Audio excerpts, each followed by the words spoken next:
ధర్మం ప్రేక్షకులకు నమస్కారం. ఆరోగ్య ధర్మం ప్రత్యేక కార్యక్రమానికి స్వాగతం.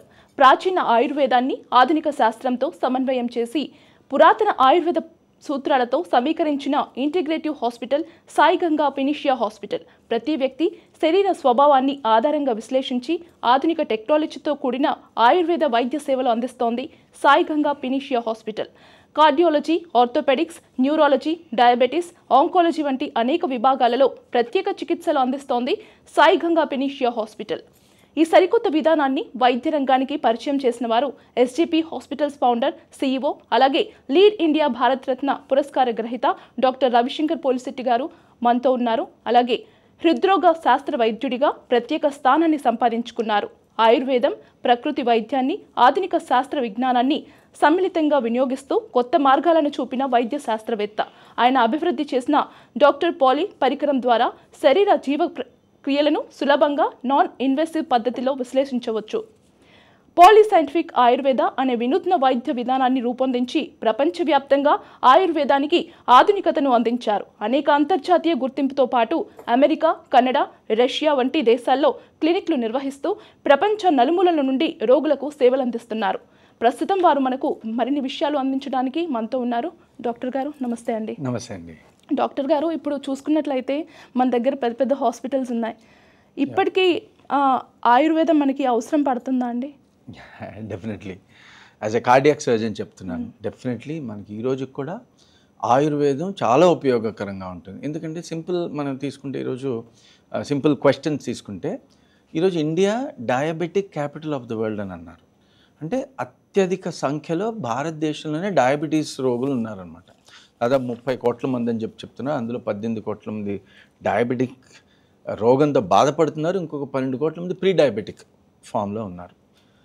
అంటే నెంబర్ 1. కానీ ప్రాబ్లం ఏమొస్తుంది డయాబెటీస్ అంటే, ఇప్పుడు డయాబెటీస్ అంటే ఏంటి? గ్లూకోజ్ బాడీలో ఖర్చు కాకపోవడం వలన బ్లడ్లో గ్లూకోజ్ పెరిగి దానివల్ల రకరకాల ప్రాబ్లమ్స్ వస్తున్నాయి మనకి బాడీలో. అయితే అంటే బ్లడ్లో గ్లూకోజ్ పెరగడం అనేది ఒక ఇంపార్టెంట్ పారామీటర్గా తీసుకుంటాం. ల్యాబ్కి వెళ్ళాం అనుకోండి, బ్లడ్ ఇస్తే అక్కడ బ్లడ్ గ్లూకోజ్ మనకి చూసుకొని అది పెరిగింది అంటే డయాబెటీస్ అని చెప్తున్నారు. పెరిగింది అనడానికి మళ్ళీ 4 రకాల ప్రమాణాలు ఉన్నాయి. 4 డిఫరెంట్ రెఫరెన్స్ స్టాండర్డ్స్ ఉన్నాయి. ఒక స్టాండర్డ్ ప్రకారం అమెరికన్ ఎండోక్రైనాలజీ స్టాండర్డ్ ప్రకారం వాళ్ళు ఏమంటున్నారు, మీ యావరేజ్ బ్లడ్ గ్లూకోజ్ 120 లోపల ఉండాలి, అంటే 5.5 లోపల ఉండాలంటున్నారు. అమెరికన్ డయాబెటిక్ అసోసియేషన్ వాళ్ళు ఏమంటున్నారు, 145 లోపల ఉండాలంటున్నారు average. American college of physicians వాళ్ళు ఏమంటున్నారంటే 145 లోపల అస్సలు ఉండకూడదు.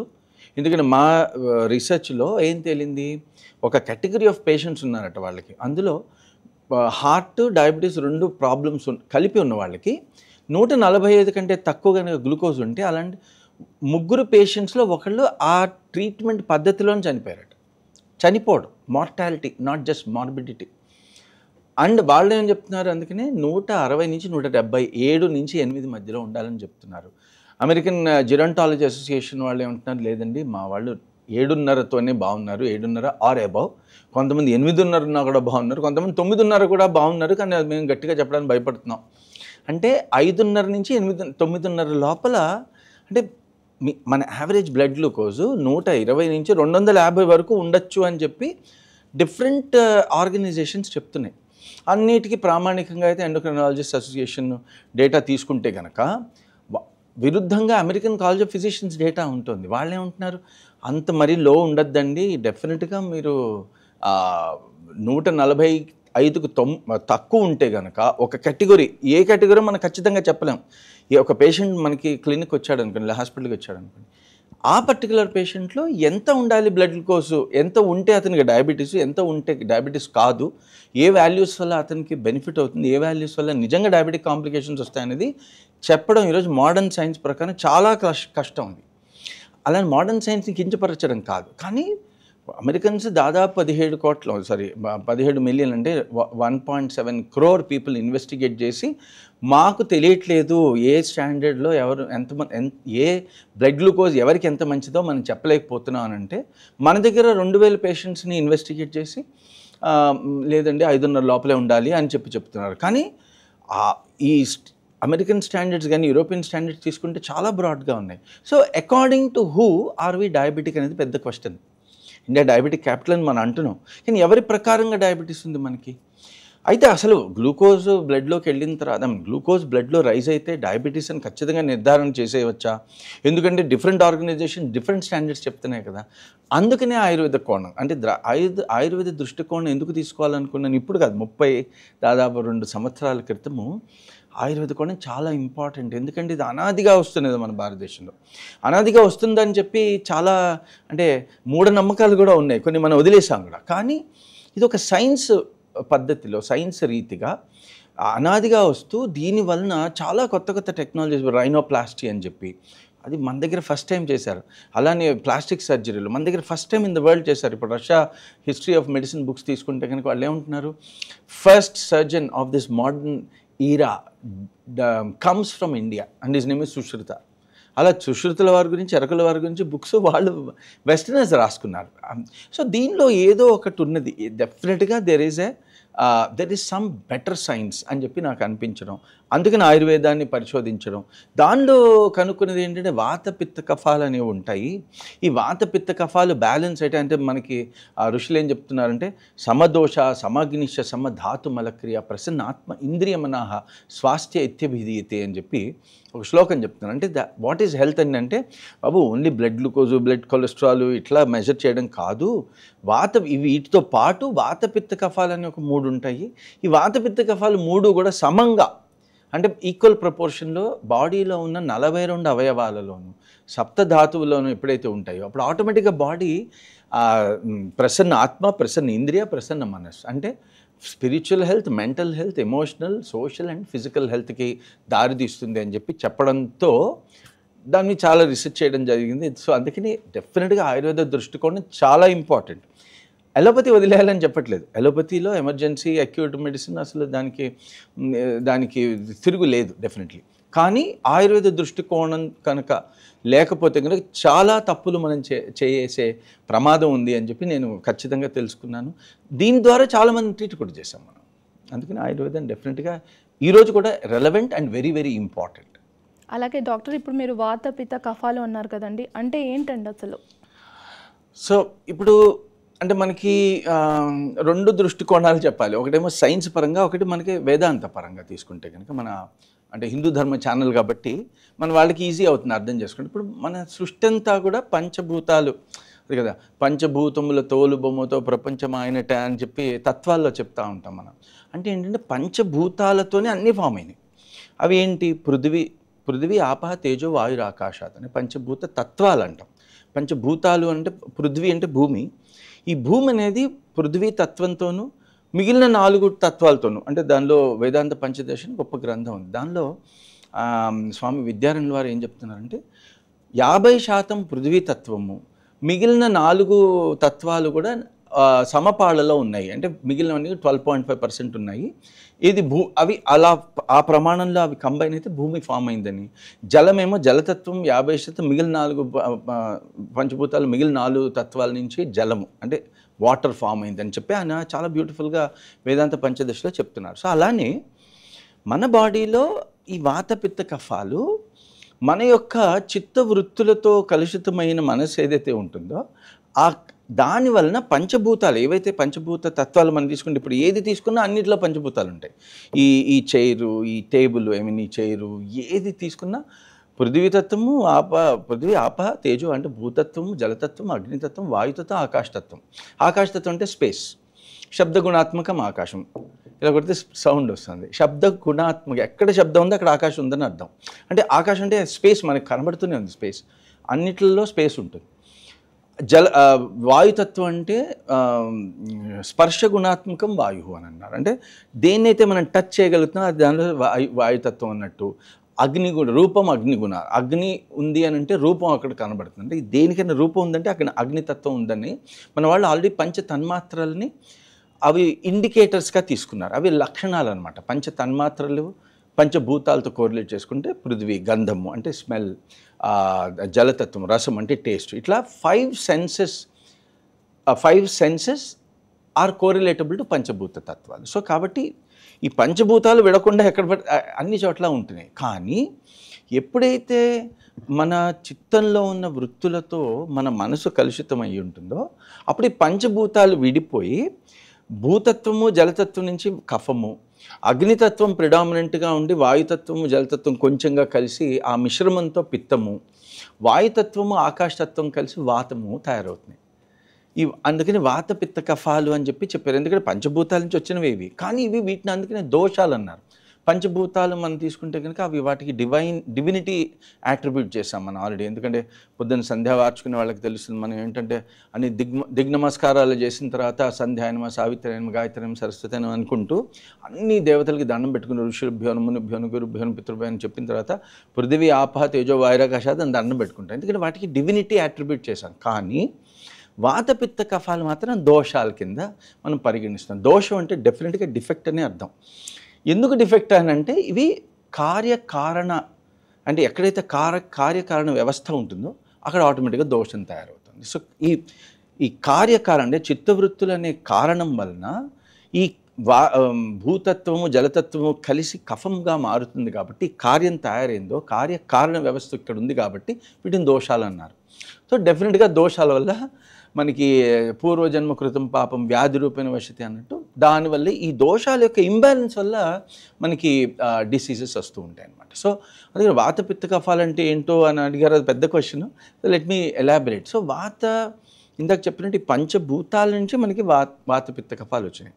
సో మనకి ఈ పంచీకరణ అనే ఒక డివిజన్ ఉందన్నమాట. అంటే ఆ పంచభూతాలు ఏ ప్రమాణంలో దేనిలో కలిసి ఉన్నాయో మనకి ఆల్రెడీ ఒక సింటాక్స్ అంటే ఒక ఫార్ములా ఇచ్చారు.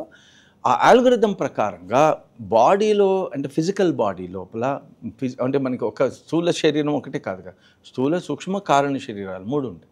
ఈ మూడింటిని కలిపితే సమ్ చేస్తే ఈ మూడింటిని వాతము, పిత్తము, కఫము మూడు కూడా సమపాళ్ళలో అన్ని అవయవాలలో ధాతువులలో ఉండాలి. సో అవి ఎలా ఉన్నాయో లేదో తెలుసుకోవాలంటే వాళ్ళ లక్షణాలు తెలుసుకోవాలి. సో వాతానికి, పిత్తానికి, కఫానికి లక్షణాలు చెప్పడమే కాకుండా వాటిని మళ్ళీ పంచీకరించారు. అంటే వాతం 5 రకాల వాతాలు, 5 రకాల పిత్తాలు, 5 రకాల కఫాలు అని చెప్పి ఎక్స్ప్లెయిన్ చేస్తారు. సో వాతం అంటే ఏంటంటే దానికి అంటే ఇది ఒక తత్వం అనమాట. ఇప్పుడు ఒక ఫోన్ తీసుకుందాం అనుకోండి, అది సాలిడ్గా ఉంది.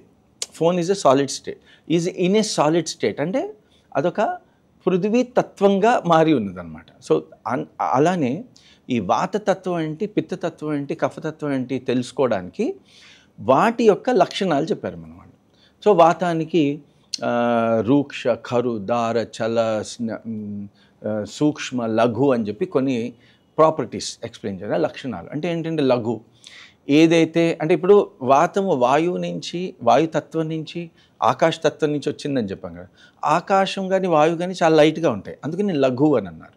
సూక్ష్మము ఆకాశం అన్నిట్లలో పెనిట్రేట్ అయ్యింది, అన్నిట్లలో పెనిట్రేట్ అయ్యింది. అలానే బాడీలో ఎక్కడెక్కడైతే పెనిట్రేషన్ అనే ఏదైతే తత్వం ఉందో, ఆ ప్రాపర్టీ ఉందో, వాటన్నిటికీ వాతానికి అట్రిబ్యూట్ చేశారన్నమాట. అంటే ఇప్పుడు ఫర్ ఎగ్జాంపుల్ ఆహారం తీసుకున్న తర్వాత అది డైజెస్ట్ అవుతుంది. పిండి పదార్థాల నుంచి రకరకాల మాలిక్యూల్స్, గ్లూకోజ్, గెలాక్టోస్, లాక్టోస్ అని చెప్పి రకరకాల షుగర్స్ ఫామ్ అవుతుంది.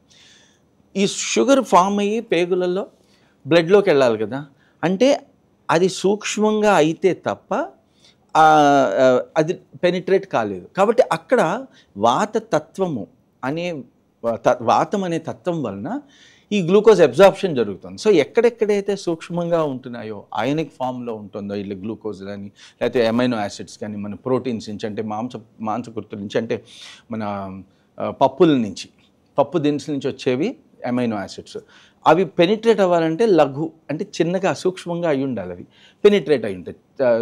లఘు అలానే చల అంటే వాటికి మొబిలిటీ ఎక్కువ ఉంటుంది. ఏ తత్వాన్ని అంటే బాడీలో జరిగే ప్రక్రియలన్నింటిలో మెటబాలిక్ యాక్టివిటీస్ అంటాం, బయోకెమికల్ రియాక్షన్స్లో వేటి వల్ల అయితే పెనిట్రేషన్ జరుగుతుందో, లైక్ మనం ఇప్పుడు మనం టీవీ చూస్తున్నాం ఫర్ ఎగ్జాంపుల్, చూసినప్పుడు ఆ టీవీ చూడడం అనేది ఒక కాంతి ఆ టీవీ స్క్రీన్ నుంచి వచ్చి మన కంటిలో పడి ఆ కంటి నుంచి ఒక కంట్లో ఒక ఎలక్ట్రిక్ కరెంట్ ఫామ్ అవుతుందన్నమాట. అది బ్రెయిన్కి వెళ్తుంది. ఈ ప్రక్రియలన్నీ కూడా అంటే సూక్ష్మంగా ఉన్న ఏ ప్రక్రియ అయినా కూడా అక్కడ వాతం ఉంది అని చెప్పి మన వాళ్ళు నిర్ణయించారు. అలా వాతానికి సూక్ష్మము, చల అంటే హైలీ మొబిలిటీ ఉంటుంది వాటికి. దాంతో ఖర అంటే వాతం వలన గరుగ్గా అవుతుంది అంటున్నారు. అంటే గరుగ్గా అంటే ఓన్లీ స్కిన్ డ్రైనెస్ ఉంటే వాతం అని అనుకుంటున్నారు. అది that's one of the ramifications. కానీ మన బాడీలో ఉన్న రకరకాల కెమికల్స్, ఏ కెమికల్ వల్ల అయితే డ్రైనెస్ పెరుగుతుందో, ఇప్పుడు మనం బాత్రూమ్కి వెళ్తారనుకోండి, బాడీలోంచి వాటర్ వెళ్ళిపోతుంది. వెళ్ళిపోయే ప్రక్రియ వాతం వల్ల జరుగుతుంది. ఎందుకంటే దానివల్ల బాడీ ఆ వాటర్ని కోల్పోయి డెఫినెట్గా కొంత డ్రై అవుతుంది కదా ఇంతకు ముందు కంటే. సో ఆ డ్రైనెస్ అంటే ఖర, దారు దానివల్ల గట్టి పడవచ్చు. కొన్ని ఆర్గన్స్లో ఫర్ ఎగ్జాంపుల్ బోన్స్లో బాగా గట్టిగా స్ట్రాంగ్గా ఉంటాయి కదా, అది కూడా వాత ప్రాపర్టీ కింద చెప్పారు. సో ఇలా వాతం అనే దానికి కొన్ని లక్షణాలు, ఈ లక్షణాల ద్వారా బాడీలో అంటే ఈ యొక్క వాతం వలన, పిత్తం వలన, కఫం వలన బాడీలో ఉన్న ఫిజియలాజికల్ ప్రాసెసెస్ అన్నీ జరుగుతున్నాయి. మనం అన్నం తింటున్నాం, తిన్నప్పుడు బాడీలో జఠరాగ్ని అని అంటాం మన కడుపులో. జఠరాగ్ని అంటే మన ఎలోపతి సైన్స్లో యాసిడ్ అనమాట, హైడ్రోక్లోరిక్ యాసిడ్ ప్రొడ్యూస్ అవుతుంది. పెప్టిక్ సెల్స్ అనేవి ప్రొడ్యూస్ చేస్తున్నాయి. సో వాటి వల్ల యాసిడ్ ప్రొడ్యూస్ అవుతుంది, పెప్సిన్ అనే ఎంజైమ్ అది క్రియేట్ అవుతుంది, దానివల్ల ప్రోటీన్స్ డైజెస్ట్ అవుతున్నాయి. సో ఈ డైజెషన్ అనే ప్రక్రియ పిత్తం వల్ల జరుగుతుంది. సో పిత్తం ఏం చేస్తుందంటే దానికి కొన్ని లక్షణాలు చెప్పారు మళ్ళీ. సో పిత్తం వల్ల, పిత్తానికి ఏంటి ప్రధానంగా అగ్ని అని అన్నాం కదా, అగ్ని కాబట్టి అగ్ని కొద్దిగా దానిలో జలతత్వము, వాయుతత్వం కూర్చుంది కాబట్టి దానికి ద్రవము అంటే స్నిగ్ధం అంటే స్లైట్లీ ఆయిలీ, డెఫినెట్లీ అది కూడా తీక్షణంగా ఉంటుంది, బాగా హాట్ ఉంటుంది, కటువుగా ఉంటుంది. కటువు అంటే పెనిట్రేటింగ్, అది కూడా కానీ కోసుకుపోతుంది అన్నమాట లిటరల్లీ. అంటే ఏ మాలిక్యూల్స్ ఇప్పుడు యాసిడ్ అని అన్నా ఇందాక పొట్లో, ఆ యాసిడ్ వల్ల అన్నీ ఆ తీక్షణ లక్షణం అనేది అయితే ఉంది యాసిడ్లో ఉంటుంది. కాబట్టి పిత్తానికి ఆమ్లము అని కూడా ఒక ప్రాపర్టీ ఇచ్చారన్నమాట. సో ఇట్లా ఈ పంచభూత తత్వాల నుంచి ఏవైతే వాతపిత్త కఫాలు వచ్చినాయో వాటన్నిటికీ కొన్ని లక్షణాలు చెప్పి ఆ లక్షణాల వలన బాడీలో ఉండే అన్ని ప్రక్రియలు జరుగుతున్నాయి అన్నమాట. ఇట్లా పిత్తం వలన మనకి మెటబాలిజం జరుగుతుంది. ఇది ఇప్పుడు ఫస్ట్ మన తినే ఆహారం నుంచి, పిండి పదార్థాల నుంచి రకరకాల షుగర్స్ వస్తున్నాయి, పప్పు దినుసులు లేకపోతే మాంసకృతుల నుంచి అన్ని అమైనో యాసిడ్స్ వస్తున్నాయి. అలా కొవ్వు నుంచి రకరకాల ఫ్యాటీ యాసిడ్స్, గ్లిసరాల్ ఇవన్నీ వస్తున్నాయి అన్నమాట. సో ఇవన్నీ వచ్చి వాతం వల్ల అవి బాడీలో అంటే చిన్న పేగుల్లో అవన్నీ ఫామ్ అయ్యి ఈ వాతం వల్ల అవి అబ్జార్బ్ అయ్యి రక్తంలోకి వెళ్ళిన తర్వాత మళ్ళీ అన్నీ కూడా వాటి ధాతువులు అంటే అవయవాలలోకి సరఫరా చేయబడుతున్నాయి, సప్లై అవుతున్నాయి. సప్లై అయిన తర్వాత గ్లూకోజ్ సెల్లోకి వెళ్ళిన తర్వాత అది మళ్ళీ అక్కడ సెల్ లోపల ఉన్న మైటోకాండ్రియా అని ఒకటి ఉంటుంది, ఒక సిస్టమ్ ఉంటుంది. అందులో వెళ్ళిన తర్వాత గ్లూకోజు అక్కడ మళ్ళీ బర్న్ అవుతుంది. సో సెల్ లోపల కూడా మళ్ళీ పిత్తం ఉందన్నమాట. ఒక సెల్ లోపల సబ్ సెల్యులర్ ఆర్గనెల్ అంటాం. సెల్ లోపల ఉన్న అవయవం కాదు, చిన్న అవయవం అని అనాలి, అంటే ఆర్గనెల్ అని చెప్పి ఇంగ్లీష్లో పేరు పెట్టారు. సో అందులో కూడా మళ్ళీ పిత్తం ఉంటుంది. అంటే దీన్ని ధాతవాగ్ని అని అన్నారు మన వాళ్ళు. మళ్ళీ ధాతవాగ్ని కూడా 7 రకాలు ఉంటుంది అని చెప్పి అంటే ఆ క్లాసిఫికేషన్ కూడా చాలా అంటే మోడర్న్ సైన్స్కి ఏ రకంగా కూడా తీసిపోదు. మీరు ఫస్ట్ క్వశ్చన్ అడిగారు ఇది అవసరం అంటే అవసరమే కాదు, చాలా ఇంపార్టెంట్. ఎందుకంటే ఒక బ్యూటిఫుల్ ఎగ్జాంపుల్ చెప్తాను. ఇప్పుడు మన భోజనం చేసాం, ఆహారం తిన్న తర్వాత డైజెస్ట్ అయిన తర్వాత ఆమాశయం అంటాం. ఆమాశయంలో ఇవన్నీ అబ్జార్బ్ అయ్యి రక్తధాతులోకి వెళ్ళి కలిసినాయి. రక్తం నుంచి మనకి యాజ్ పర్ మోడర్న్ సైన్స్ ఏం తెలుసు అని అంటే రక్తం నుంచి ఈ పోషకాహారాల నుంచి వచ్చిన న్యూట్రియంట్స్ అన్నీ కూడా అన్ని ఆర్గన్స్కి సప్లై అవుతున్నాయని చెప్పారు కదా, సరిపోదు. ఆయుర్వేదంలో ఇంకొక స్టెప్ ముందుకెళ్ళి వాళ్ళు ఏమంటున్నారు, లేదు ఫస్ట్ ఈ యొక్క న్యూట్రియంట్స్ అన్నీ వెళ్ళి రక్తధాతువులో ఉన్నాయి కదా, మాంసధాతువుకి ఇస్తాయంట. మాంసం అంటే ఎక్కడైతే మజిల్స్ ఉన్నాయో కండరాళ్ళు ఫస్ట్ భుజించిన తర్వాతనే మేధోధాతు. అంటే ఆ ఆర్డర్ కూడా బ్యూటిఫుల్గా చెప్పారు. ఇంకా మోడర్న్ సైన్స్లో తెలుసుకోవాల్సి ఉంది నాకు తెలిసి. అంటే మోడర్న్ సైన్స్లో ఏం చెప్తున్నాం మనం, బ్లడ్లోకి వెళ్ళిన తర్వాత న్యూట్రియన్స్ వెళ్తున్నాయి అంటే ఒక స్పెసిఫిక్ ఆల్గోరిథం కనిపించలేదు వాళ్ళకి, ఇంకా రీసెర్చ్ చేయాలి. కానీ ఆయుర్వేదంలో ఏం చెప్తున్నారు, ఫస్ట్ రక్తధాతువు నుంచి మాంసధాతువు ఫస్ట్ ప్రిడామినెంట్గా అవయవాలు అన్నిటికీ సరఫరా అవుతుంది. కానీ మాంసధాతు సాటిస్ఫై అయితేనే మేధధాతు తీసుకుంటుంది అనమాట. ఇంట్లో పెద్దవాళ్ళు తిన్న తర్వాత చిన్నవాళ్ళు తినడం అంటే అలా స్పెసిఫిక్గా ఉండాలని కాదు, అలా మనం జనరల్గా పెద్దవాళ్ళు అలా చిన్నవాళ్ళు పెద్దవాళ్ళకి ఆ రెస్పెక్ట్ చూపించడం, అట్లా ఒక హైరార్కీ అనేది మన బాడీలో కూడా ఈ యొక్క ధాతు క్రమము ఒకటి మన వాళ్ళు ఏదైతే రాశారో చాలా సైంటిఫిక్ అది. దాని మీద మేము కొన్ని ఎక్స్పెరిమెంట్ చేసి మరీ కనుక్కున్నాం. సో పోషకాహారం తిన్న తర్వాత డైజెషన్, దాని తర్వాత రక్తంలోకి వెళ్ళి రక్తం నుంచి మాంసధాతువుకి ఫస్ట్ వెళ్ళి దాని మాంసధాతు చాలు నాకు అని అంటేనే మేధోధాతువు ఆహారం తినడం మొదలు పెడుతుంది. దాని తర్వాత మేధోధాతు అంటే ఫ్యాటీ టిష్యూ అనమాట.